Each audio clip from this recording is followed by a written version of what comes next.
ఒక ఫెరోల్ విషయంలో ఇద్దరు శాసనసభ్యులు మానవతావాదంతో పరిశీలించి న్యాయం చేయమని లేఖ ఇస్తే అధికారులు తిరస్కరించారు. వారి కారణాలు వారికి ఉంటాయి.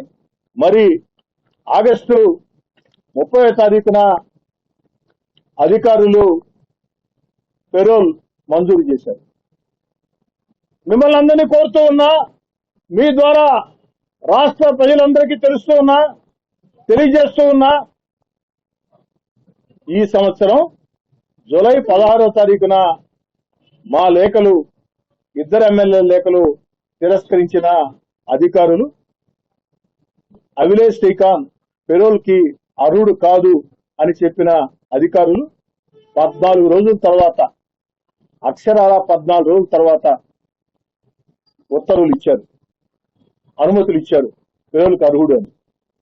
మా హోంమంత్రి హరిత గారు కూడా ఇదే చెప్తూ, ఇద్దరు ఎమ్మెల్యేల లేఖలను తిరస్కరించిన 14 రోజులకి ఈ పెరోల్ ఎలా వచ్చింది అన్నది విచారణకి ఆదేశించాం.